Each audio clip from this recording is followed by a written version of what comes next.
Okay, we are live to the internet. How you doing today, Davino? I'm doing good. I'm doing good. How are you, Sergio? Just fantastic. Got this NorCal Gooners thing going back up right now, and everything is good to go. So hopefully, Perfect. people will be able to catch us on Spotify for this one. I'll probably just take the audio from all the old ones too. Because this is actually our sixth episode. We took a year off, pretty much a year. The last one was number 5, and it was "Welcome to the Party." That was the last one. Wow, a lot has changed since then. Oh yeah. I was thinking like how could it have been in October, but the season started late, right? So the transfer window was open late? I Is believe this what so. happened? Yeah. Okay. All right, what do you want to start off with today? Maybe just doing a recap of what we saw over the weekend, last weekend versus Brentford. All right. Uh Opening thoughts about the situation. What did you think? I was kind of I was kind of shocked to see the omissions of Aubameyang and Lacazette for illness, So true. and Wait, before you move on from that point, I think illness always is a lot of BS. I think they're not. there's that's a smoke screen. What did we get when Mesut Ozil was frozen out of the team? Oh, he's not well. Oh, his back hurts. Oh, and Hmm. So I'm gonna go ahead and call BS on that one. Anyway, carry on. Yeah, I was kind of shocked to see just like the omission of those two players, which is our star players. I mean, everything going into preseason, they were playing. So I don't know. I don't know. I don't want to look too much into like this smoke screen, but that's unfortunately what I think it is. Um, but I feel like with the even with the starting lineup that we had, I feel like we should have done ourselves a lot more justice. Yeah, I think so too. I think so too. Um, I mean, with Martinelli, Balogun, Emil Smith Rowe, and Pepe leading the front line, I don't know. Maybe everything was just kind of all set up for Brentford to have this like triumphant return. They haven't been to the top flight in like 70 something years. And they were playing at home. So, Oh the yeah, fans were behind it. The fans are back. Fans are exactly. back. And you So, can't forget about the story there that there was somebody there who watched Brentford play their last Premier League game against Arsenal 70 whatever years ago, who was, I think he was like 10 or 11, who was in the stands for this Brentford game, their first game back in the Prem against Arsenal. That's crazy. of course, everything comes full circle when it comes to Yeah. Arsenal. Yeah. Yes, it does. But we still look very shaky. It looks like we're still, I don't know. Looks like we're just picking up right where we left off, in a bad way. Yeah. Our defense, I feel like it'll eventually shore up. With the signing of Ben White, he looks to be like a solid player. The only really disappointment that I saw really on the day, that I can really highlight was Callum Chambers for me. Yeah. Just didn't tighten up, on the first goal, and from there we were, climbing up a mountain. Yeah, that was his clearance that just didn't make it very far, and it ended up at the Brentford forward's foot. Hmm. Could have even been out of bounds. I don't know. Yeah, I don't know. The At least from like the replays that I watched of it. I mean, in real time, it looked like it was still in, but I don't know. The replays, they show another story. Could have been completely out of bounds. That was just missed by the side judge. But yeah. who knows? I mean, they missed that Regardless, we Willock lost. goal in preseason versus Chelsea. They missed that altogether, right? That was the That's one true. one. That was 1-1 That against the was. European champs. Just That saying. was. It is what it is. But I mean, first game of the season, not up to a great start. Just considering just the next two fixtures that we have, which are the European champions Chelsea on Sunday, followed by the next week with the champions of England, Manchester City. Yeah, we kind of knew going into it that it was going to be a tough opening, so we needed the 3 points versus Brentford, and now there's a possibility that we'll go into week 4 with absolutely no points. We'll go the entire month without any points. Exactly.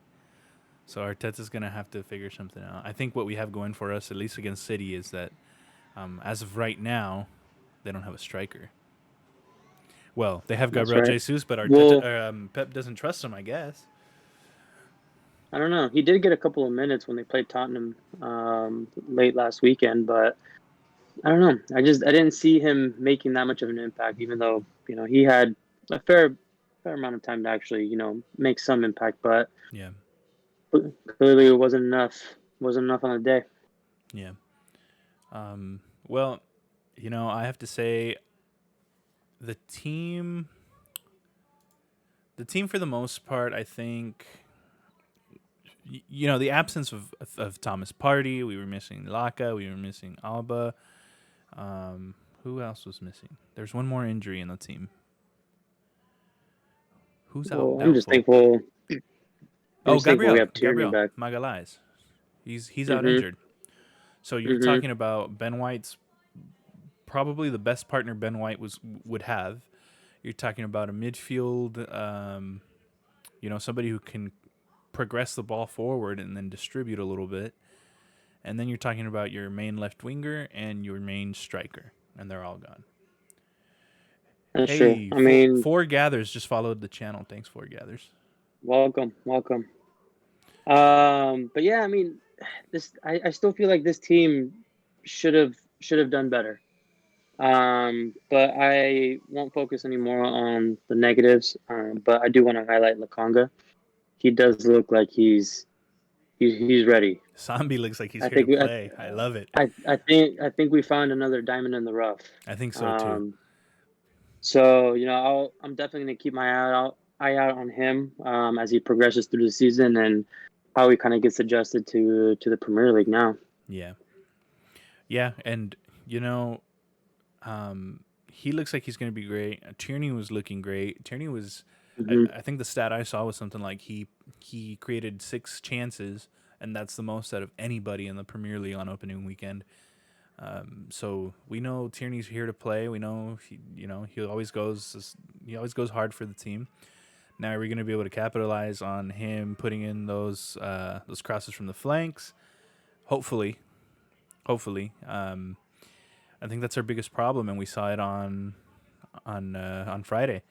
We saw that Hmm. we can't penetrate the low block because we pass it Hmm. around, a lot of sideways passes, a lot of safe passes. And so what ends up happening is we get the ball to Tierney. Tierney crosses it in, and between Martinelli, Balogun, ESR, and Pepe, you're gonna tell me any of those guys are header experts or anything? No, they're most. No, I'm pretty sure most of them are pretty short too. And probably so about like average height. yeah, so Maybe Balogun might have a little bit of height, but and you can't uh, expect Balogun, to come in and be the main striker. You just can't, not yet. I love that he's in the squad. Oh, I think Nketiah was out injured too. But yeah, Balogun steps up, and good thing he does, but he's he's not the solution yet, not just yet. absolutely. And he did have a chance that kind of got taken away from his feet. I think he was about like maybe 6 7 yards out. That you could tell that he was just ready to just put his laces through the ball, Yep. but it just unfortunately got stolen off of his foot. But I mean, like I said, the chances are being created. It's just we need that finisher. We need. I mean, I think it just kind of shows just how much we needed a Lacazette on the pitch, or even an Aubameyang who's out of form right now on the pitch. Yeah. Just that presence up front. Yeah. And Just because Balogun is still fairly unknown. and um, like we saw when he takes Balogun out and he introduces, I forget who that sub was, but then he moves Pepe into that striker spot. So Reese Nelson came on. I think Reese Nelson was the one that came on to take that right wing spot, and Pepe goes into the striker spot. And again, I think Pepe, Reese Nelson, I think these guys need somebody to distribute the ball. They need somebody to send them on a run for them to really be Hmm. able to do their damage. and when we play against low blocks, we just don't have somebody who can do that. I think Granit Xhaka is great at progressing the ball forward, but I don't think he's great at getting a ball into the final third that somebody can capitalize on. Absolutely. And can't forget that, we have one of our own, Bukayo Saka, that actually came in at about like the 60-minute mark. So, he I feel is going to be key to our success once again this season. Yeah, I think. If we can get him firing, we get his confidence back up from the Euros. Who knows? It may not even be shook, but Yeah, that's the best case scenario. a little bit of a habit that I saw. Well, I hope it's not a habit he's picking up, but something I did notice from him was a couple of times he just carried the ball just a little bit too much, and he lost the ball a couple of times like that. So Hmm. hopefully that's not something that he's gonna, that's gonna become common.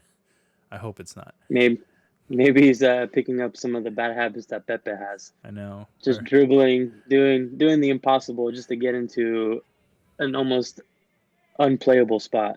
Yeah. Yeah, or maybe he's trying to be a little bit too much like Sterling. Maybe Sterling rubbed off on him a little bit. Maybe. Who knows? Yeah. Okay, well, But hopefully we can bring in some fresh blood. Um, it looks like Arsenal definitely being, very active in the transfer market. yeah. We've brought in so far um, Lokonga, we brought in Yep. White, and then we've also brought in Tavares as well. Yep. And So, that's senior team players. And we have actually picked up. I can't speak for all the youth academy, whoever everybody's been that's been picked up, but there's a forward who played for the under 18s that was playing for Fulham that was absolutely rated by everybody, and he was picked up by Arsenal too. So he'll be playing with the U23s now, I imagine. Um, and let's see. And as of today, the magic words. Here we go. If Fabrizio says them. Um, so it's not. it's for real. Yep. So looks like our boy Odegaard is back. Odegaard add some creativity to the midfield, and then I'm not the biggest fan of the other transfer rumor we've been hearing. Aaron Ramsdale. If the fee was really the 35 million euros they were asking for, you're gonna tell me they paid 5 million more and got Odegaard? You know. So I hope that's not the fee that Arsenal ended up paying for him. Overall, when you look at what Arsenal are doing, they're picking up a ton of young talent, and so I like what Arteta and Edu are doing there. It might be an unpopular opinion right now. Everybody's like, "Oh, Arteta out, Edu out," but I like the emphasis they've been putting on getting young players into the club and building from that. Players who they can mold exactly into what they want. And so, when we pick up players like Tavares and Lakanga and Odegaard, who's 22, and even if we get Ramsdale, who's 23, Hmm. if the reported fee, there was another fee floating around that I think Sheffield was willing to take 24 million. And when you think about it, Emi Martinez, we sold him for 18 million, and he was 28 and in his prime.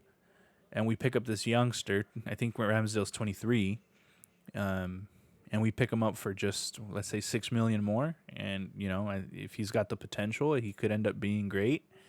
I just don't. I'm not the biggest fan, especially when somebody like Onana is out for so cheap. His move to Hmm. Lyon fell through.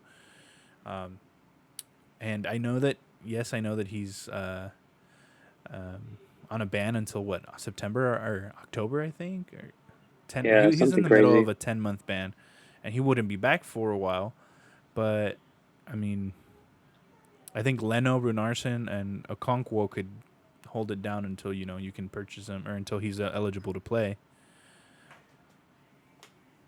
Yeah, that's true. But if you look at it this way, I guess if you sold Martinez for 18 mil, pick up a Ramsdale for, let's just say, even 25 mil. I mean, you're still looking at only forking over, I guess, 7 million for what could be a very good kind of motivating player to add some competition to the goalkeeping position that we have. Yeah. So I mean, you can look at it that way. You can look at it as, oh, we picked up a 25 mil, goalkeeper that's most likely not going to start. But you got to look at it this way. We need competition in an ideal situation in every spot. So that way you can, put out your best 11 always. But, Yep. there's other external, things just like injuries that, interfere with that. But, you still gotta have someone to push you. Yeah. And, we need, just the best that we can right now, given, just we started off so poorly, just to kind of pick us up and, get us back on the right track. So if we take anything away from, playing Chelsea at home or playing against City, I'm all for it. But if we walk away with 0 points at the end of the month, I think the toxicity of the Arsenal fans is going to really show. I think so too. I think we're gonna see a lot of AFTV highlights. Oh man, I've already been watching a couple of videos of Troops, and man, it's Troops not is going to be an he's easy over here, season. huh? He's over here in the States, and he's just letting everybody have it. Yep. Oh man, yeah. But hopefully, we can secure up, a couple more transfers before the window ends, and we're able to strengthen out the squad, and even maybe offload some of the dead weight that we have. I'm not going to name names, but there are some and players that, in my opinion, need to go. and players that want out, Yeah, and in my absolutely. opinion, if you have a player that wants out and has asked the coach and has asked the technical director, there's no point in keeping that player around. You got to find a way to offload him. You have to. Absolutely. It's not going to help the dressing room. It's not going to help the morale of the team. Somebody who doesn't want to be there, why are you going to keep him around? That's true. I mean, yeah, we need to thin out the squad a little bit for in that sense, just to kind of give us a little bit more financial firepower when it comes to paying wages and stuff like that. Yeah. So we'll see. We'll see. There's still some time that we can still be very active. Yep. So let's talk about a little bit about rumors. Any good rumors on who we might be picking up? I mean, you know who I want us to pick up, or I wanted us to pick up. Still can't say his name. A Awar Awar Yep. Husam Awar is Hussein how I say it. Awar. Alwar Awar. Alwar Awar. Awar. Yeah. I think he'd be a He's great not addition. ours. Not yet. I think he'd Not be a yet. great addition, especially if last season we were talking about picking him up for 60 million, Hmm. and this season he's available for as low as 25 from the rumors that are out there. Yeah. I think it's great if these guys were going after Madison. James Madison was the big rumor, right? And don't get me wrong, I'm a Hmm. fan of Madison. He scores some bangers. He puts the ball away. He can create some really good passing. Really good chances.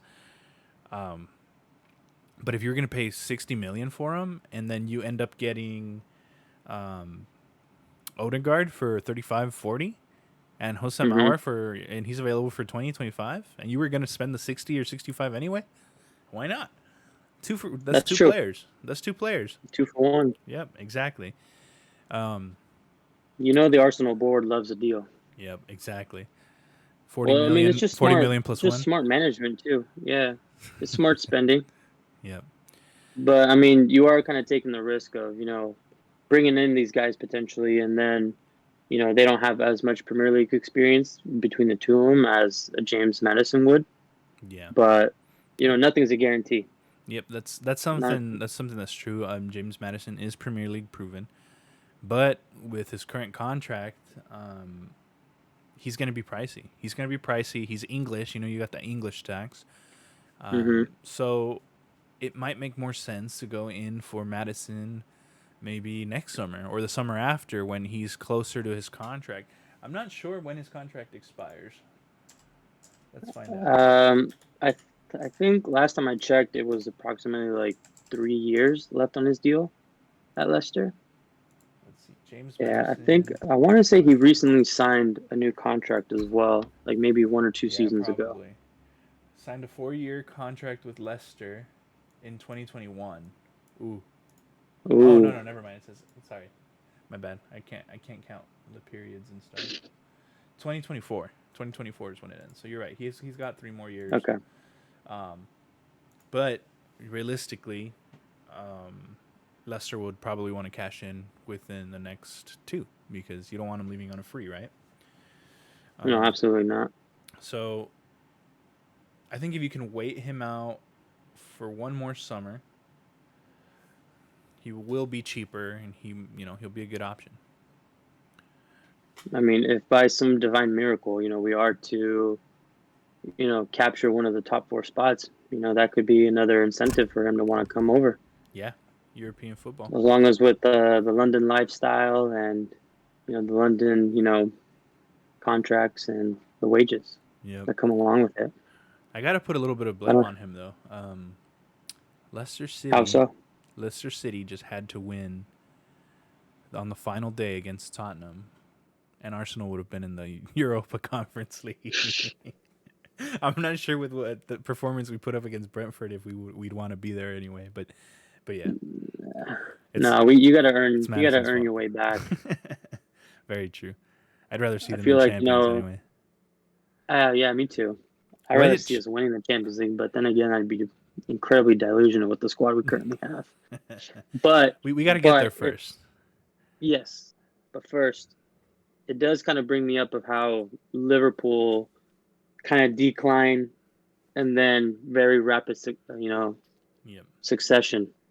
So kind of, keeping the fingers crossed, keeping, the good vibes that, we can try to, use the same DNA as that winning formula. So who Yep. knows? Maybe Arteta's the man.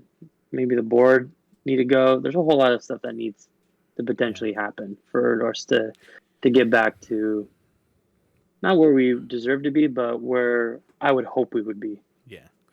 And I think the only time we're gonna see, um, or the time we're gonna see Arteta really, really be in that hot seat is gonna be week 4.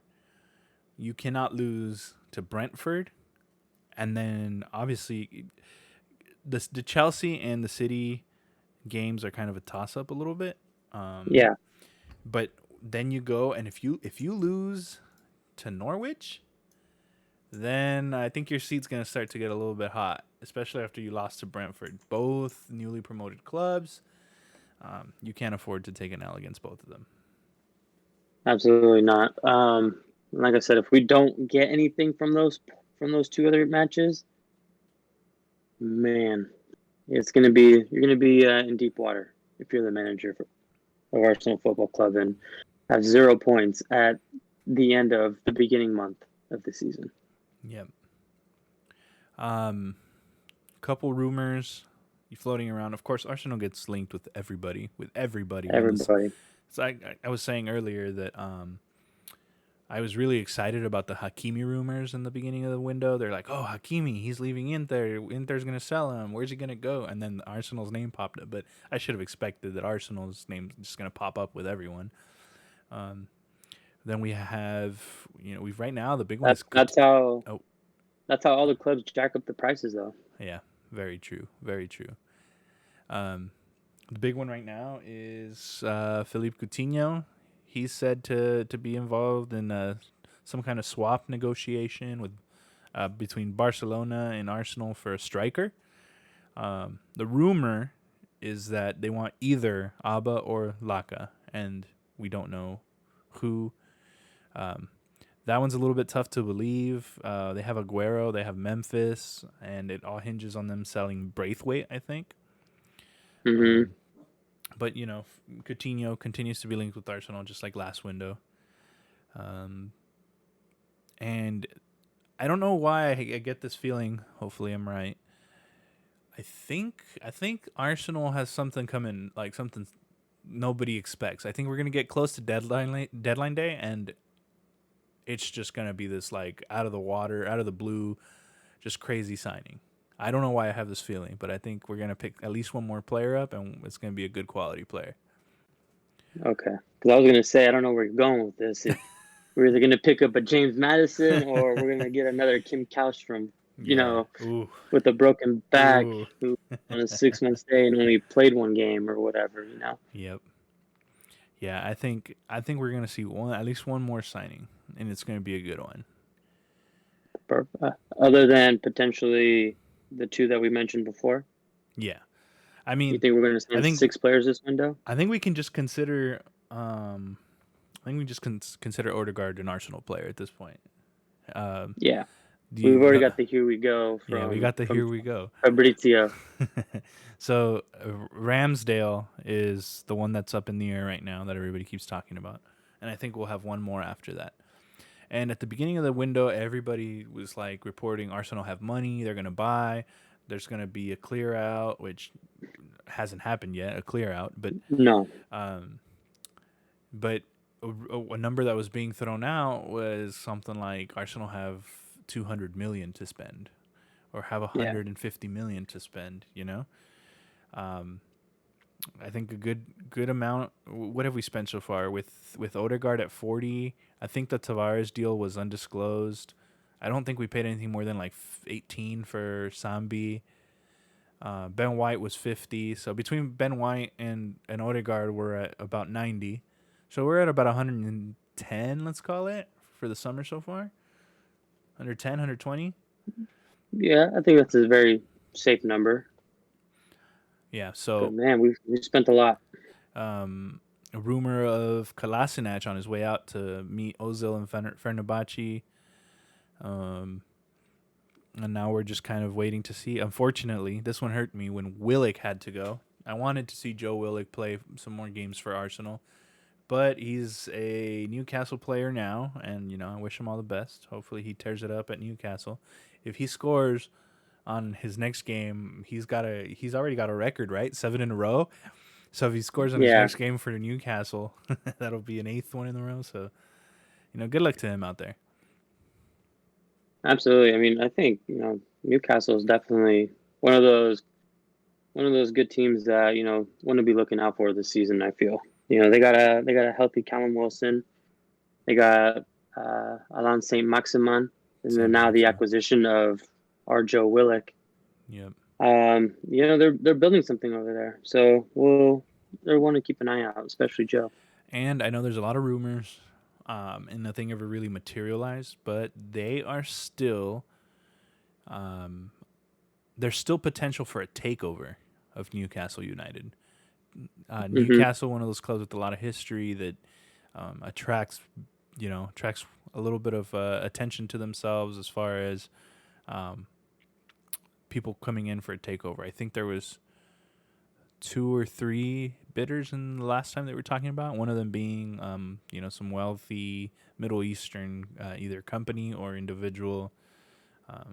So there's always that potential too. So they could possibly build something strong, and I think Joe Willock has what it takes to be a part of that. I it's kind of tough to see that happening, only because I feel like the top six did everything and anything that they could to stop the initial takeover, so that way they can kind of almost try to monopolize those kind of top spots Yeah. in a way. I don't know. I feel like there's a lot of dirty business going on. I mean, it Yeah. all kind of started, with that blocking, and then the Super League, and then Mm-hmm. all this other crazy stuff that's happening with the top half of the table. Yeah.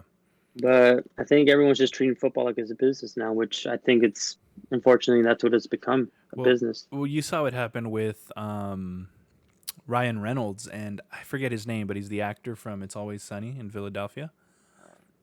He plays Mac. Anyway, they bought like a fifth division team between the two of them in England. And Hmm. my understanding of this the reason they bought this was so that they could build some kind of like docu-series around it, put Hmm. money into the club, and just have them try and climb the divisions. So that in itself tells you a little bit about what's going on in football. Yeah, I R- think so. RB Leipzig. RB Leipzig. What happened there? They went from Yeah, what division were they in? Fourth they to were somewhere deep. Champions League spots in like less than 5 years, and that's what football's doing. You know what I really like? I like totally off topic. We're talking well, not really because we're talking about this whole business thing. Bayern Munich has it's like 50% or 51% is owned by the fans, Hmm. and then there is a cut of a certain percentage that goes to three sponsors that they have. All three of their sponsors are Audi, the vehicle company, Adidas, Hmm. and Allianz Bank. That's why it's the Allianz Arena. So they have Hmm. the three major sponsors that own stake in the club. They all start with an A for some reason. That's like they're a requirement of there. But because of the way the Bundesliga is run, I think 51% belongs to the fans. Stake they hold the majority stake. I think so. Something like that was would be awesome for Arsenal. But as we saw, Stan Kroenke came in and bought out the majority, making everybody else sell their stock, and here we are. That's true. Um, yeah, it's crazy. So I just did a quick little search as to who Ryan Reynolds and Rob McKay. I'm so sorry. Yeah, yeah. This is the guy from It's Always Sunny. McElhenney, yeah, from Always Sunny. They acquired the Welsh team of Wrexham AFC That's what it soccer was. team. Wrexham. Yep. Wrexham. Yep. And I know they're a Welsh team. I don't know what divisions they're playing because I know you have teams from where's Swansea from? Are they Scottish or are they Welsh? But No, they're basically, Welsh. so Swansea they're Welsh, so they come up to the Premier League. So I don't know what structure They they play could make for. it. Yeah, so I don't know if they're in that umbrella of the Premier League, That's true. But that'll be an interesting thing to watch. Just We'll like it's going to probably, be interesting watching the season, all or nothing. yeah. Arsenal 2 Well, 0 who lost to knows? Brentwood on opening day. Newly promoted Brentwood.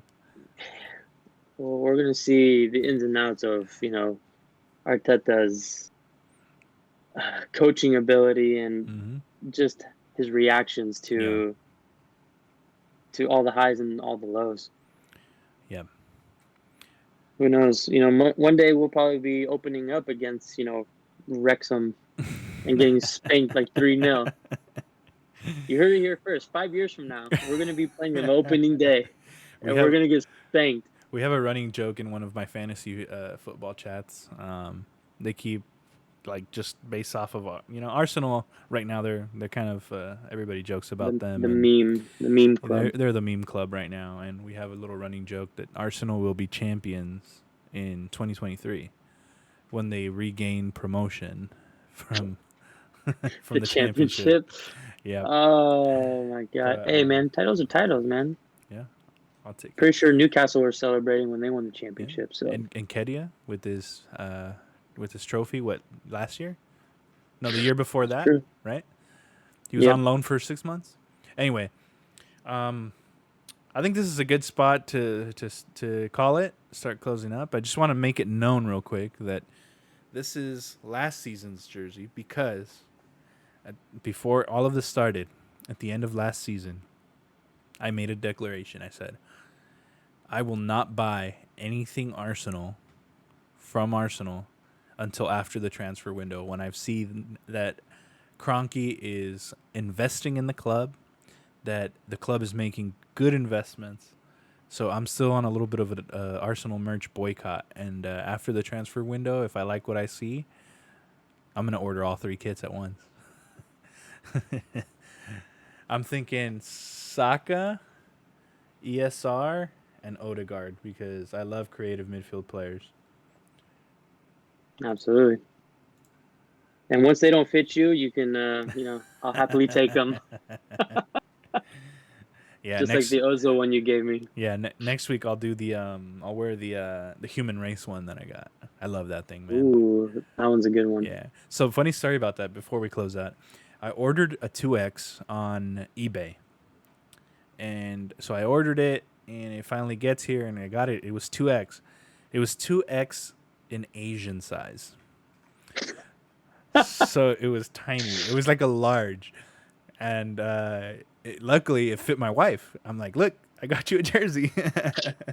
And then I ordered the kit for myself from StockX, right? And I was like, Hmm. StockX, they're pretty reputable for like the secondhand market for shoes and stuff. So what I liked about it was it actually didn't get shipped straight to me from a seller. It got shipped to an authentication center to make sure it was an authentic product first, and then StockX shipped it to me. So that was cool. Nice. So I got the actual 2X. So I'll be wearing that one next time. Shout out to StockX. Yep, yep. Want to sponsor us? We'll take that sponsorship. Um, all right. Any All closing right. thoughts? Maybe just wrap up with your prediction for the weekend against Chelsea. Prediction for the weekend against Chelsea. I heard that if the deal got through the line by tomorrow, um, there was a chance Odegaard might play. And I say tomorrow, being the 19th, because we're on the West Coast. And if it does get to the line and Odegaard's able to play against Chelsea, that would be awesome. That would add another layer of attack. But I'm gonna predict a 1-1 draw. I'm being optimistic here. Okay. Well, who knows what Thomas Tuchel will do with his starting 11. But True. I have a feeling he might. Oh, I don't know what happened there. I lost you, David. You look funny where you're frozen.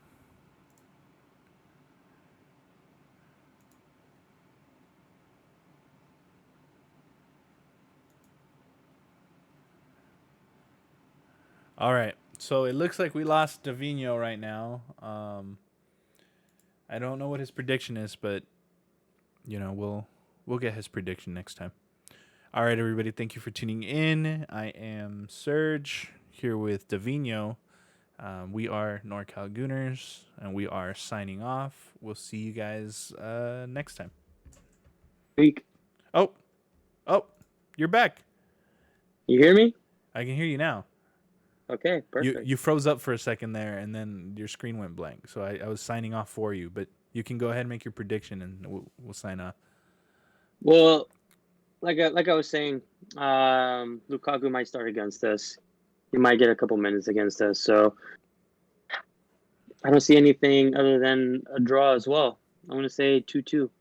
It's gonna You be a spicy now one. that's a 2-2, knowing full well that no Laka, no Abba again. Did you hear that? They're pretty much confirmed they're not going to play on the weekend. So Yeah, 2-2.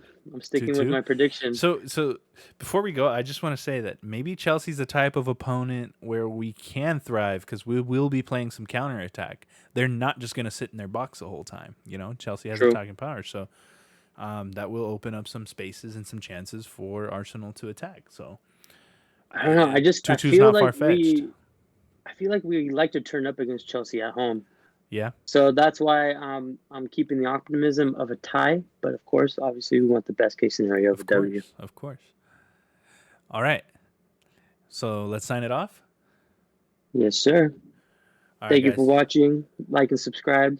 Do all that good stuff. And we'll catch you in next week's episode. All right, guys. See you after Chelsea. All right. Peace.